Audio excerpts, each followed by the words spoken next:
The Freedom Front Plus has urged South Africans to fight back against land expropriation without compensation, affirmative action, black economic empowerment, corruption, poor service delivery and crime. It's launching its manifesto in Pretoria today. SABC reporter Patricia Visagie was there.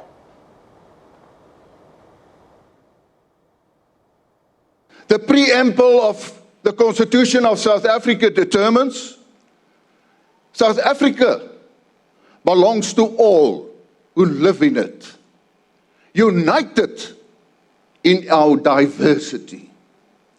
Yes, united in our diversity. That's how it starts. But let's be honest, that's where it ends. We must be honest to say, do we really have strength? And are we really united in our diversity? Can you be united in diversity if the President of the Republic of South Africa does not fulfill and fail his constitutional obligation to ensure nation building in South Africa? So as I mentioned, our reporter Patricia Visagie was there at the launch of the manifesto. Patricia, let's talk about the Freedom Front Plus saying there in the launch of their manifestos. What would you say were the salient points? What did they emphasize the most? Well, good evening, Tsepiso, and to our viewers. Now, I think we have to start with the party manifesto slogan, and that is a fight back. If you translate it to Afrikaans, it says slaan terug. And basically what the party is doing is saying that over the past 25 years, it feels that there have been a long list of ills that have been committed. The constitution has not been prioritized. Law and order, in fact, has deteriorated. The quality there of service delivery, in fact, as well, has deteriorated substantially. So the party says that they believe that the voter, ordinary South Africans, grassroots majority of the country's people have not been taken seriously, and that the constitution was not used effectively to protect the people of this country. So now they're coming back saying that as we are celebrating 25 years of democracy, it's time for South Africans to stand up and fight back against those ills. So they have, of course, given a 5-point priority list here where they're actually stipulating what they believe are the highlights by which they're entering the election race with.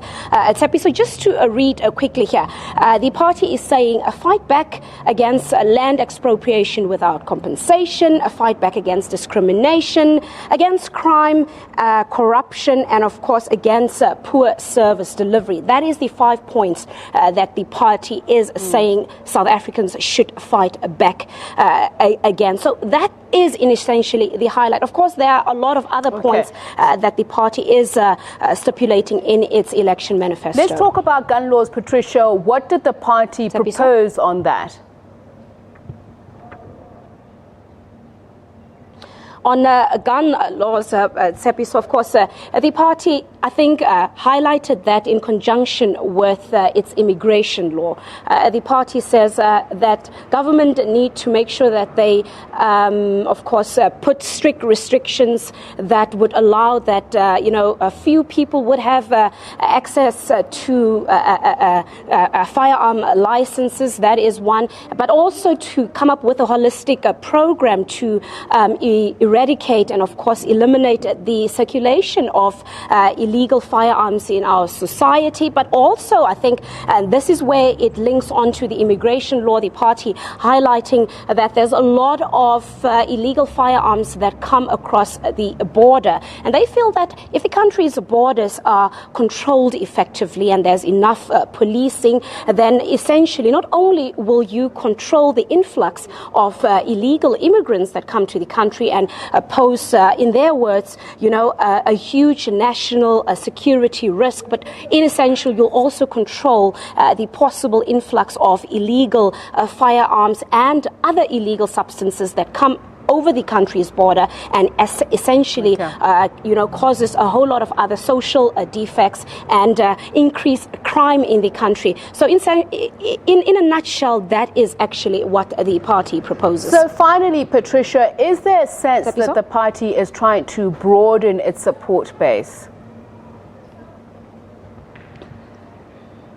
I think it came out very clearly today. I think, if one had been following the Freedom Front Plus over the past 25 years, a party that was started in March 1994 on the eve of the first democratic elections at the time, and you have been following how they've been, running their affairs, their policies, and how they really have been dealing with the new dispensation and so forth. It seems like the party is now actually, trying to undergo a facelift. Today, I think for the first time we saw a different manifesto from what we have heard in previous years. It's very much inclusive. It addresses the issues of transformation. Although the party may have a different stance on it, even affirmative action, the party is not necessarily saying that they are 100% against it. I think once one really delve into their election manifesto, they're saying another approach is needed